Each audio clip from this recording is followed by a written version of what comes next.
Donc, la comparution immédiate, il s'agit d'une procédure de jugement des délits qui sont passibles de 6 mois à 10 ans d'emprisonnement. Et cette procédure de jugement intervient directement après l'arrestation de la personne jugée. C'est un contentieux qui est dit de masse, qui concerne aujourd'hui près d'un tiers de l'ensemble des affaires traitées par la justice, plus de 40% dans le tribunal que j'ai observé. Ce traitement en temps réel de la délinquance repose sur un appareil pénal qui fonctionne à flux tendu et implique des acteurs et des institutions aux traditions variées. La police judiciaire qui est en charge du placement en garde à vue, les magistrats du parquet qui sont en charge de l'orientation pénale vers ce type de comparution, les psychologues et éducateurs qui sont chargés quant à eux de l'enquête sociale rapide que Didier Fassin a mentionné en introduction, les juges correctionnels qui instruisent le procès qui a lieu dans les 48 heures après le placement en garde à vue, et enfin les juges d'application des peines chargés d'aménager la sentence immédiatement ou au cours de son exécution. Également les avocats dont la présence est obligatoire pour ce type de procédure. La portée sociale et politique de cette gestion pénale a été pointée avec constance par les études sociologiques qui lui ont été consacrées depuis plusieurs décennies. On peut citer celles de Christian Moynat, Benoît Bastard, René Lévy ou Angèle Christin. Donc, il s'agit d'une justice sévère et expéditive, on le sait déjà, caractérisée par des taux d'emprisonnement ferme particulièrement élevés, décidés après une instruction qui n'excède généralement pas quelques dizaines de minutes. Les personnes jugées ont en général déjà été condamnées par la justice ou placées en garde à vue dans le passé. On peut en ce sens parler d'une clientèle pénale, comme le fait Fabien Jobard, qui a connu une particularité assez constante, qui est son homogénéité en termes de classe, d'âge, de genre et de race. Et je désigne par là des groupes socialement construits auxquels on appartient par sa naissance ou son apparence physique. Cette forme de jugement est marquée par une tension à la fois légale et politique, qui met en balance d'un côté la systématicité de la peine, que celle-ci soit l'effet d'un appareil judiciaire de grande envergure ou bien d'outils techniques qui sont liés à des politiques publiques punitives particulières, donc la systématicité de la peine d'un côté, et de l'autre côté des outils pratiques qui vont vers l'individualisation des sanctions au regard de la personne du délinquant, individualisation qui est solidifiée au rang de principe fondamental du droit pénal. Quand, pourquoi et comment les magistrats décident-ils de s'appuyer sur les outils de l'individualisation pour infléchir les effets déterminants du jugement? Quelle marge décisionnelle ce jeu d'évaluation entre systématisation et personnalisation ouvre-t-il? Et quand je parle de décision, là, je ne renvoie pas uniquement au verdict qui intervient après le procès, mais à une décision qui intervient à plusieurs moments d'une chaîne qui est marquée en amont par l'orientation vers ce type de comparution et en aval par un suivi ou un aménagement de la peine. Quelle forme de justice se dessine enfin dans l'articulation entre ces différentes pratiques d'orientation, d'évaluation de la peine et de son suivi? Ces questions sont celles qui ont surgi au fil d'un terrain que j'ai mené à travers des observations d'audience en comparution immédiate, des observations ethnographiques et des examens de dossiers pénaux au sein d'un service d'application des peines, et enfin des entretiens avec des professionnels de la justice, donc des magistrats, juges d'application des peines, parquetiers, juges correctionnels, et également des enquêteurs de personnalité. Une étude statistique simple à partir de 310 cas recueillis sur mon terrain confirme ce qui saute aux yeux de n'importe quel observateur au tribunal. C'est-à-dire que le public des comparutions immédiates est un public d'hommes, c'était le cas à plus de 90%, jeunes, 57% avaient moins de 25 ans, et d'origine ou de nationalité étrangère. 65% sont des Français portant un patronyme étranger et 15% sont de nationalité étrangère. Il se distingue aussi par une homogénéité des parcours, marquée par la déscolarisation et l'existence d'antécédents pénaux pour près de 4 prévenus sur 5 sur mon terrain. Cette homogénéité est constatée depuis la mise en place des comparutions immédiates au début des années 80, et on peut se référer à cet égard aux études statistiques qui ont été menées sur le sujet par René Lévy. Les délits jugés, par contre, ont quant à eux évolué.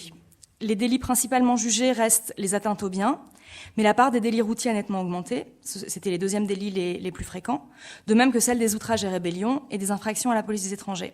Donc ces évolutions s'expliquent par les changements législatifs et les politiques de pénalisation dans certains domaines, comme la conduite au volant ou l'immigration irrégulière. Elles s'expliquent aussi par le fait qu'il s'agit d'infractions qui sont élucidées en même temps qu'elles sont constatées, donc qui permettent de satisfaire par là les évaluations chiffrées de l'activité policière.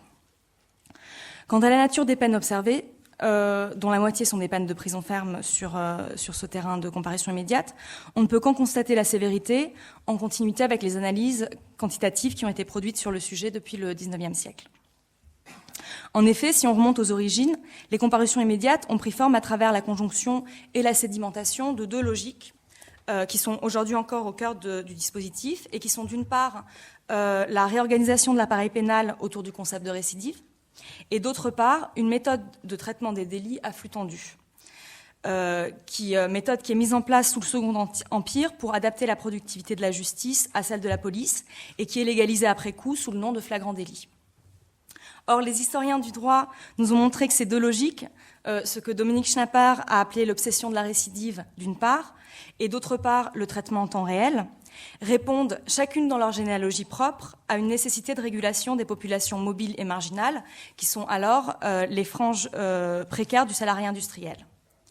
Ce que soulignent des études comme celles qui ont été compilées par Françoise Briguel et Michel Poré sur le concept de récidive, ou bien encore celles qui ont été menées par René Lévy sur le flagrant délit, c'est que la justice des délinquants s'est construite à travers une problématique sociale de gestion étatique, administrative, policière, centralisée, de populations qui échappent par leur précarité et leur mobilité aux formes de contrôle social local. La fonction régulatrice de ce traitement pénal permet de comprendre pourquoi il a été réinvesti, pourquoi il a été mobilisé en quelque sorte dans les dernières décennies comme un outil politique essentiel de gestion des populations marginales. Et pour caricaturer, on pourrait dire que dès qu'il y a un débat sur l'insécurité, on réforme la comparution immédiate.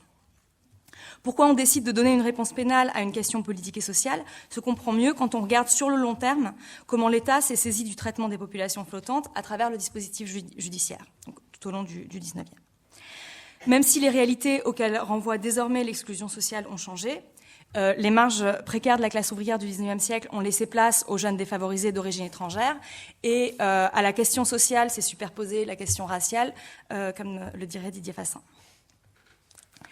Deux moments illustrent ce réinvestissement contemporain de ce type de traitement en temps réel, donc de la délinquance. D'une part, la réforme et l'extension du régime des flagrants délits, dont j'ai rappelé qu'il était mis en place sous le Second Empire, et qui deviennent les comparutions immédiates à partir du début des années 80. Et d'autre part, les évolutions répressives de la procédure depuis les années 2000. Pour rappel, la comparution immédiate s'est mise en place dans une période où la lutte contre la délinquance s'impose comme un front d'action prioritaire des politiques publiques, tandis que la question de l'insécurité devient un problème social et s'érige en un sens commun qui dépasse les clivages droite-gauche, comme a pu l'analyser Laurent Bonelli. Le rapport présenté par le ministre de la Justice, Alain Peyrefitte, en 1977, propose une analyse du sentiment d'insécurité générale, issu des violences urbaines et de la violence dans les banlieues. Cette analyse fournie dans le rapport Peyrefitte est celle qui s'impose dans les discours institutionnels et médiatiques dans les décennies suivantes. Or, c'est sur cette approche que se fonde Alain Peyrefitte pour justifier la loi Sécurité et Liberté qu'il présente en 1980 et qui institue les comparutions immédiates. Ce régime juridique est ensuite modifié par plusieurs réformes significatives depuis le début des années 2000. De façon générale, celles-ci font évoluer les comparutions immédiates dans deux sens. D'une part, l'élargissement des prérogatives policières en amont du déferrement devant la justice, et d'autre part, la diversification et le durcissement des outils juridiques de sanction de la récidive. Ce mouvement, qui répond à une volonté de renforcer l'effet d'intimidation de la peine, se fonde sur des théories du crime et de la société, comme celle de la vitre brisée qui a été analysée de façon détaillée par Bernard Harcourt. Directement inspirée de cette théorie, la loi du 10 août 2007 introduit une réforme majeure dans le régime de droit français en incluant une peine minimum obligatoire en cas de récidive. Cette pratique n'introduit pas vraiment une rupture, mais elle systématise une logique de la peine qui existait déjà. Par contre, la différence avec l'introduction de la peine plancher en 2007, c'est l'obligation qu'elle impose au juge, là où prévalait l'idée d'autonomie. Et cette obligation a des effets concrets. La population sous écrou en France est passée de 63 000 en 2007 à 68 000 à la fin, en 2006, pardon, avant donc l'introduction de la loi, à 68 000 à la fin 2007. Et le quantum moyen global des peines d'emprisonnement sur la même période est passé de 7 mois à 16 mois. Toutefois, la loi laisse aux magistrats la possibilité d'écarter l'application de la peine plancher en motivant leur décision. C'est une pratique qui est adoptée à peu près une fois sur deux si on regarde les statistiques de la justice en France et qui toutefois est en baisse d'une année sur l'autre. C'est à travers cette pratique-là, donc cette possibilité, qui est maintenue à l'intérieur d'une nouvelle logique de systématicité, le principe d'individualisation de la peine qui est propre à la tradition pénale depuis le XIXe siècle. Ce principe laisse au juge la liberté d'apprécier la situation et le parcours de l'individu derrière l'acte délictueux. Or, sous l'influence en particulier des idées de l'école de la défense sociale nouvelle qui ont été portées par Marc Ancel, qui a beaucoup influencé Robert Badinter et également les pratiques de réforme pénale dans les années 80 et 90. Donc, ces idées qui vont vers une personnalisation de la peine ont été traduite concrètement au sein du ministère de la Justice par une recherche d'outils qui permettent d'évaluer de façon plus méthodique les personnes jugées, de prendre en compte de façon plus méthodique les situations individuelles. Et pour ce faire, des savoirs psychologiques et sociologiques sont introduits dans l'appareil juridique, qui fait une place aux trajectoires sociales et à la formation des caractères. Une expérience qui est elle aussi importée des États-Unis au seuil des années 80 donne naissance à la pratique des enquêtes sociales rapides, qui se nationalise et s'inscrit dans le droit dans les années suivantes, et qui devient ainsi l'outil concret de la mise en œuvre de la personnalisation de la peine. Donc l'enquête sociale rapide est issue d'une rencontre entre un enquêteur et le prévenu, d'une rencontre de 50 de minutes qui a lieu dans le local de dépôt où les prévenus sont transférés après leur détention en garde à vue et avant leur comparution immédiate. Et l'entretien consiste en des questions sur la trajectoire familiale, professionnelle, administrative du prévenu. Ensuite, l'enquêteur prend contact avec des employeurs éventuels ou des membres de la famille pour vérifier ces informations et il les retranscrit dans un formulaire de 2 pages qui est faxé au parquet et transmis dans le dossier d'instruction qui est donné au juge, donc qui est disponible lors de l'audience. Ces informations-là sont lues et parfois discutées lors du procès. Ces enquêtes sociales rapides sont déléguées à des associations qui sont en contrat avec les tribunaux locaux, des contrats de relativement courte durée qui sont renégociés d'une année sur l'autre avec le ministère de la Justice et qui dépendent en fait du parquet. D'abord réservé aux jeunes majeurs de 18 à 21 ans, donc c'était plutôt une procédure d'accompagnement de sortie hors de la justice des mineurs. Ces enquêtes sont devenues obligatoires pour tous les prévenus depuis la loi du 9 mars 2004, donc la loi Perben. Cette loi, qui a largement étendu le recours aux comparutions immédiates, a donc accompagné cette évolution répressive d'une garantie qui est la systématisation des enquêtes sociales rapides, instrument d'une individualisation. Donc paradoxalement, elle a pérennisé au sein de la chaîne pénale le travail d'acteurs qui sont portés par une vision personnelle et réhabilitative de la peine. Ce mouvement illustre la tension qui traverse le jugement de la délinquance entre traitement de masse, systématisation et individualisation. La question qui se pose alors est de savoir quel dispositif concret se dessine à travers ces différentes règles et pratiques qui sont portées par des visions contradictoires. Et au niveau des acteurs, comment est-ce que ce double impératif se retrouve dans l'exercice quotidien de la justice ? Je voudrais procéder en me concentrant sur 3 enjeux qui sont liés aux 3 moments décisionnels de l'orientation, du procès et de l'application de la peine que j'ai relevés plus haut. Premièrement, les enjeux de l'orientation pénale, qui est décidée en amont par le parquet, crée une situation où l'inculpé est placé en garde à vue et jugé en comparution immédiate en relation à des antécédents pénaux plutôt qu'à un délit. Il est courant de voir le procès en comparution immédiate d'une personne pour vol de portable, par exemple, ou bien pour avoir cassé une vitre de voiture pour voler quelques euros, pour avoir insulté un conducteur de bus ou avoir recelé, donc acheté des tickets restaurants volés, comme le décrivait Didier Fassin en introduction. Donc, en jeu, presque à chaque fois dans ces procès, une peine de prison ferme que des juges ne peuvent pas écarter, quand bien même ils motivent leur refus d'appliquer la peine plancher, quand celle-là est pertinente. Dans ces cas, l'écart entre l'acte commis et la forme coercitive de jugement, aussi bien que la sévérité de la peine encourue, introduisent une question. Est-ce que c'est bien le délit qu'on juge ? Cette question, que pose la disproportion entre l'acte et son traitement judiciaire, en entraîne une autre. Si ce n'est pas l'acte ou l'acte seulement qui est jugé, qu'est-ce qui est alors jugé ? Et quel est le sens de la peine ? La question de la peine renvoie à un deuxième point. L'enjeu des débats d'audience lors du procès n'est pas seulement la culpabilité du prévenu, et n'est pas tant la culpabilité du prévenu que l'évaluation de la juste peine à lui appliquer. Ce qui nous ramène au troisième paradoxe que j'essaierai brièvement d'évoquer.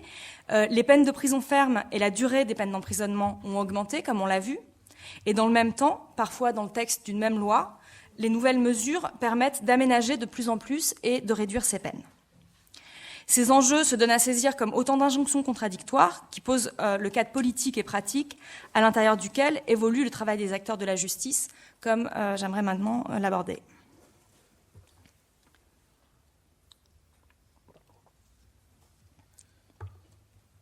Donc ce ne sont pas des catégories spécifiques de délits qui sont jugés en comparution immédiate, mais ceux qui ont été orientés auprès de cette chambre par le procureur en amont. Les éléments pris en compte pour décider de cette orientation sont de trois ordres. D'abord, les preuves que le procès-verbal policier établit du délit. Ensuite, la procédure de garde à vue, qui doit être assez bien menée pour que l'argument de nullité de procédure ne puisse pas être soulevé en audience par l'avocat de la défense, donc annulant le procès, faisant perdre temps et argent au tribunal. Dans ce sens-là, le parquetier anticipe rapidement cette dimension en vérifiant que la procédure tient, comme ils disent. Enfin, donc troisième élément, l'élément technique qui est le quantum de la peine encourue. Or, cette peine encourue est elle-même déterminée par l'état de récidive qui, depuis 2007, multiplie le quantum par 2. Ce n'est pas uniquement la loi de 2007 ne fait pas que rendre obligatoire la peine plancher, elle multiplie le quantum encouru par 2 également en situation de récidive. Dans 85% des cas que j'ai observés sur le terrain, les prévenus jugés en comparution immédiate possédaient un casier judiciaire. Le parquet oriente donc vers cette procédure les personnes ayant déjà eu une condamnation judiciaire et elle traite en ce sens une population délinquante. Ce que cela implique concrètement, c'est qu'au moment de l'orientation, on n'observe pas des délits mais des parcours pénaux. Or, dans la reconstruction d'un parcours pénal, la gravité spécifique de chaque infraction s'estompe derrière une chaîne de relations entre l'écart constaté, donc le délit, et les écarts précédents. Et là, je peux citer par exemple les propos d'explication d'un magistrat. Quelqu'un qui a l'habitude de commettre plein d'infractions complètement différentes et qui commet une infraction au volant pour la première fois est probablement moins dangereux que celui qui a été condamné 2 fois auparavant pour la même infraction au volant. Donc on voit comment est-ce que cette chaîne des délits et des écarts entre et de la relation entre les différents délits permet d'évaluer la dangerosité, principe fondamental. À partir des différents critères d'appréciation du parcours pénal, donc la répétition des mêmes infractions, le délai entre 2 infractions, la nature des sanctions précédentes, se construit la figure du délinquant récidiviste qui est le sujet de l'action pénale. Le travail d'orientation du procureur s'apparente dans les faits à un préjugement sur un parcours qui est mené par un seul acteur du ministère public dans son bureau de permanence. Cette évaluation s'affine ensuite et se rediscute au cours du procès à travers les informations qui sont fournies par l'enquête sociale rapide. Ce que le prévenu a fait, par exemple, entre sa première condamnation et sa récidive, s'il a fait une formation, s'il a fondé une famille, ou encore la façon dont il a suivi ou non ses obligations de soins qui étaient demandées par une peine précédente, sont des éléments qui sont pris en compte pour écarter la peine plancher, pour la motiver. En ce sens, ce sont sur eux que porte une partie de l'instruction en audience. Donc cette instruction est divisée en 2 parties, l'examen de la culpabilité et l'évaluation de la punition appropriée. Si le doute est unanimement présenté par les magistrats que j'ai rencontrés comme une fonction cardinale de leur office, ce doute, en fait, fonctionne dans l'autre sens au moment de l'instruction. C'est-à-dire qu'ils tiennent pour acquis que ne sont en général présentés en comparution immédiate que les affaires dans lesquelles les faits sont assez solidement établis et la procédure respectée. Comme le disait une magistrate, quand on doute, ça marche dans l'autre sens, on doute de la culpabilité et non de l'innocence. Et ça, c'est par les jeux de l'orientation pénale qu'on en vient à cette situation-là.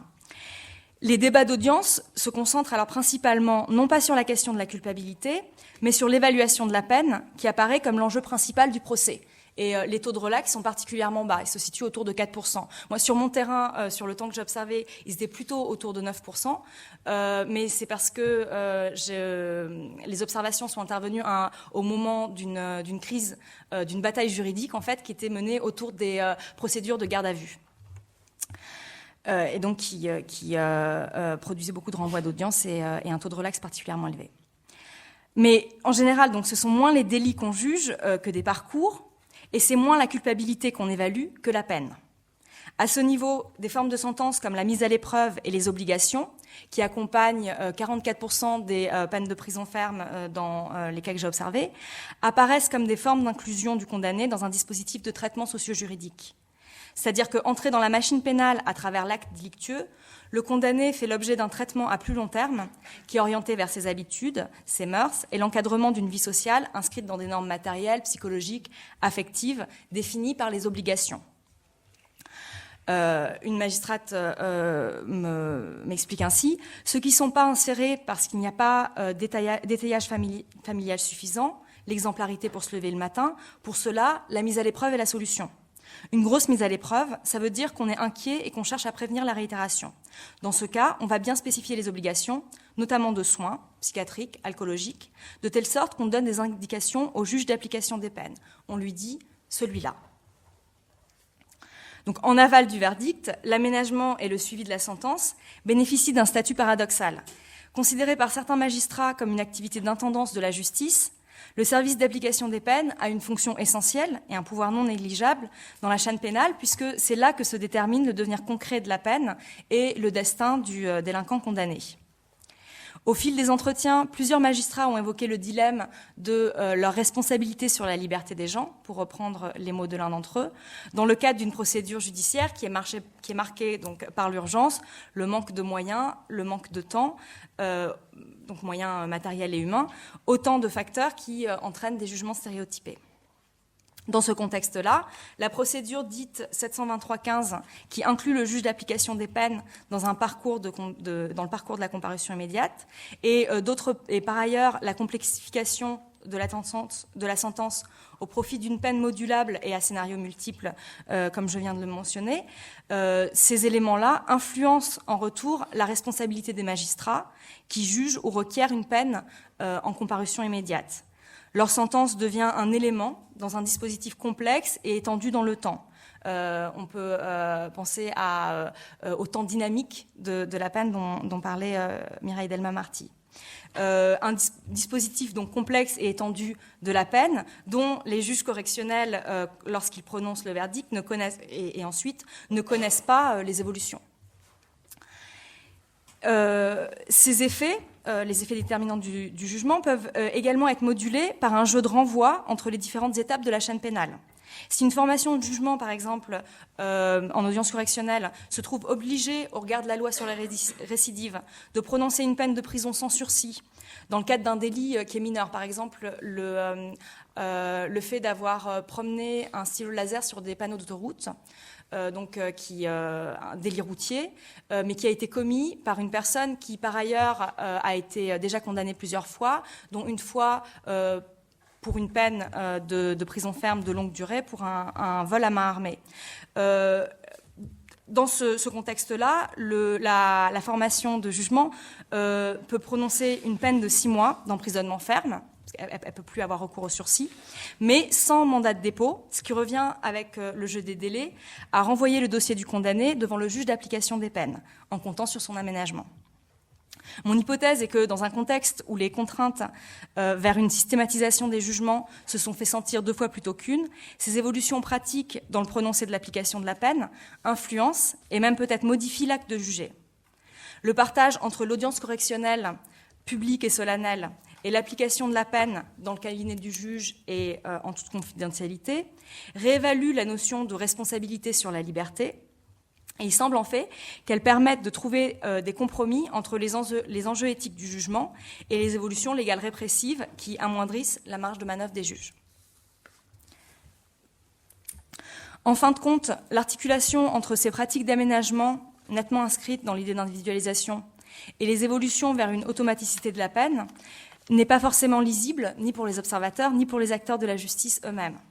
Pour certains, ces évolutions contradictoires reviennent à augmenter la population carcérale par un effet de la loi et aménager systématiquement les peines par un effet de la loi, alors que ni le dispositif carcéral ni celui de l'application des peines n'étaient pourvus de moyens suffisants pour gérer ces augmentations de flux. En même temps, ces différentes logiques aux effets qui sont certes opposés dessinent ensemble une forme spécifique de peine. Cette peine, dans sa forme et sa nature, encadre le délinquant dans un parcours de réinsertion qui est cher à la tradition d'individualisation et qui est cette fois ressaisi à travers une logique de coûts et d'avantages héritée des nouvelles théories du crime et de la vitre brisée. Le sujet de l'action pénale est désormais un être moral qui se gouverne et se prédit à travers une économie des risques et des intérêts, comme le résume un magistrat du parquet. On vous met des peines plus fortes, mais on peut aussi les aménager davantage. Donc l'enjeu est plus important pour vous de vous tenir à carreau après votre condamnation, parce que vous savez que vous encourez encore plus, et en plus, vous savez qu'on peut vous aménager votre peine si vous vous tenez à carreau. C'est une logique qui n'est pas forcément contradictoire. Bon, et je m'arrêterai sur ces mots rassurants.